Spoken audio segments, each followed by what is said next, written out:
प्रधानमंत्री नरेंद्र मोदी और उनके कार्यालय यानी पीएमओ को सीधे सीधे निशाने पर लेकर कांग्रेस दरअसल क्या हासिल करना चाह रही है?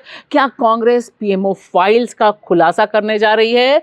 जिस तरह से आज उसने उतारा अपने तेज तर्रार प्रवक्ता पवन खेड़ा को सीधे सीधे निशाना साधते हुए हिरन, जंगल बुक और नवनीत सहगल का खुलासा, उधर हिरेन जोशी पर सवाल और उधर दुष्यंत कुमार गौतम का पीएमओ कनेक्शन, प्रधानमंत्री का कनेक्शन, यानी कई बार एक साथ प्रधानमंत्री पर हो रहे हैं और सीधे सीधे बड़ी कहानी बिल्डअप करने की कांग्रेस कोशिश कर रही है।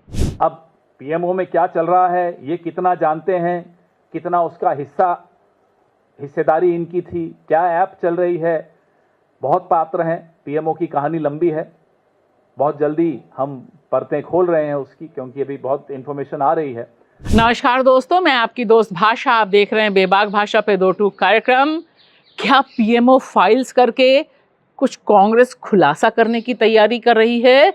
और क्या उत्तराखंड की राजनीति में जो सेक्स स्कैंडल का खुलासा हो रहा है उस पर कांग्रेस अब प्रधानमंत्री नरेंद्र मोदी पर निशाना साध रही है? जिस तरह से अंकिता भंडारी हत्याकांड में कांग्रेस ने निशाना साधा है बीजेपी के महासचिव दुष्यंत कुमार गौतम पर और सीधे सीधे इनका रिश्ता बताया है प्रधानमंत्री से, यह वीडियो जारी करके, उससे ऐसा लगता है कि बड़े पैमाने पर खलबली राजनीतिक उठापटक की तैयारी कांग्रेस ने कर ली है। जिस तरह से देश की राजधानी दिल्ली में कांग्रेस के तेज तर्रार प्रवक्ता पवन खेड़ा ने कहानी सुनाई प्रेस कॉन्फ्रेंस करके पीएमओ, प्रधानमंत्री कार्यालय की, हिरन की, जंगल बुक की, और इसमें 2 किरदारों पर फोकस किया। पहले किरदार हिरेन जोशी, जिन पर पहले भी निशाना साधा जा चुका है, जो प्रधानमंत्री नरेंद्र मोदी के बाएं हाथ दाएं हाथ बताए जाते हैं, जिनके ऊपर बड़े आरोप लगे, बैटिंग ऐप के आरोप कांग्रेस ने लगाए, बड़े खुलासे और किए। लेकिन आज का दिन नवनीत सहगल पर निशाना साधने का था।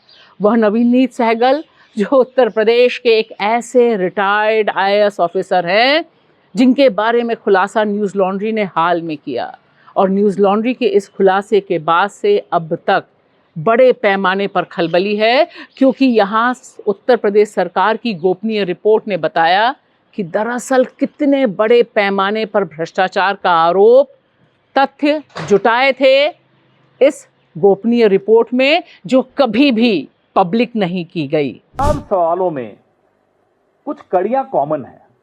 नवनीत सहगल उनमें से एक है।